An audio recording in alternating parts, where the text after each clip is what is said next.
I spent time, I've been talking to the mother of the National Guardsman that's in a hospital here in DC who's clinging to life. The issue of the vetting of Afghan nationals.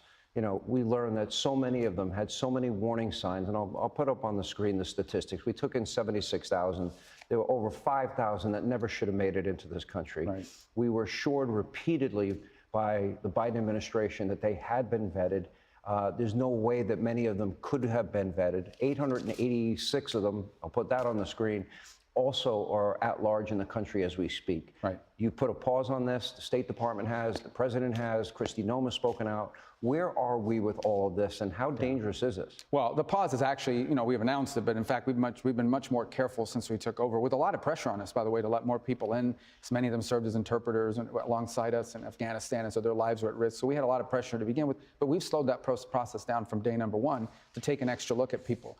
But I do think it is a higher threat among people that come from cultures and backgrounds that make it harder for them to assimilate once they get into the United States, and that make them vulnerable to Arabic language, for example, propaganda by ISIS or Al-Qaeda or any of these other groups that are looking to radicalize people. So look, the bottom line is there is no effective way to allow hundreds of thousands of people to enter any country in the world and not face consequences. You take 100,000 people from anywhere in the world, and you're going to have some percentage of them that turn out bad. Either they turn into criminals or potentially terrorists. I think that threat is heightened when you come from places that have terrorist movements that would target these people for radicalization once they enter our country. Well, the way I would describe it, it's not isolationism, it's also not adventurism, which is this argument that others have fallen into, that somehow there's a problem in the world, and the only solution to it is for the United States to send military assets to go solve it. What the president has done is number one, he defines what's in the core national interest of the United States. There's a lot of terrible things happening in the world. Not all of them are at our core national interest. Number two, he defines what the outcome he wants. And number three, he takes actions that are very specific and limited to getting the outcome that's good for our country. So the case in point is Iran. Iran had these nuclear facilities. We know what they were. We've known what they were for a long time. And the president conducted a precise campaign. It wasn't a prolonged war. It was a 24-hour operation. B-2 bombers left the mainland of the United States, came over a defined target, dropped payload, 14 missiles or 14 rockets right into the holes of those facilities. The bunker busters turned around and went home. And that's it. It didn't involve 5 days of fighting. It didn't involve 15 days of fighting. It didn't involve ground troops or 6 months. He had a goal. The goal was we were going to destroy this nuclear facility. We were going to obliterate it. He went in. He did it. He got out. We were done. We achieved our objective. The objective. Welcome back to my channel. Guys, I just watched the new Fox News interview with Secretary of State Marco Rubio. And there is a lot to unpack. Honestly, this interview feels like a moment where many Americans are trying to figure out what is really happening with our foreign policy, our security systems, and even our approach to unidentified objects in space. Rubio made some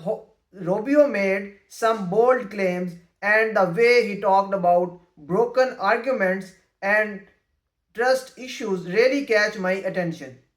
So here is my full reaction for everyone watching in the United States, because I know a lot of viewers want straightforward explanations that actually make sense. The first thing Rubio said was he has broken every deal he has ever made. That is a very powerful sentence. When a top government official uses words like that on national TV, it raises flags immediately. It makes you stop and think. It suggests that there have been repeated failures of betrayals in international negotiations, and Rubio sounds like he is tired of pretending everything is fine. You can clearly feel the frustration in his voice. The way he delivered that line was not casual at all. You could tell he wanted Americans to hear it and understand the seriousness behind it. Rubio has talked about trust problems before, especially with certain foreign leaders, but this time it felt stronger. It felt like he was warning people that some arguments simply cannot be trusted anymore, no matter how many times they are signed or discussed.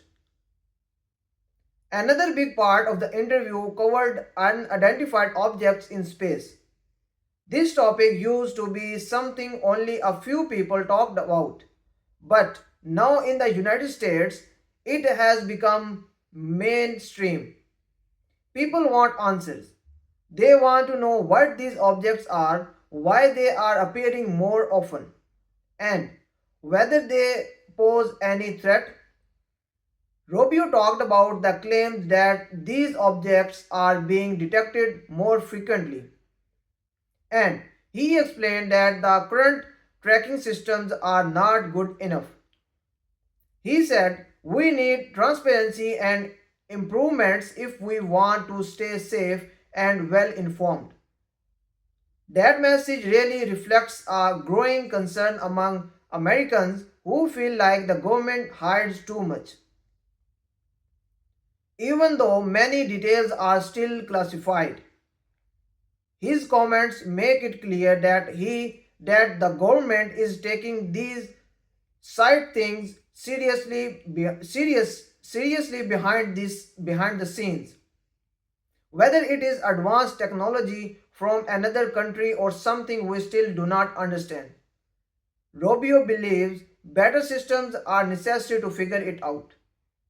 Rubio also brought up the recent national government ambush, which exposed flaws in the military vetting process.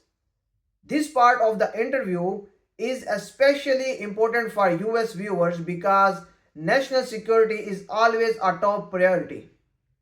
When something like this happens, it shakes confidence. Rubio said the vetting process needs immediate changes, not gradual improvements.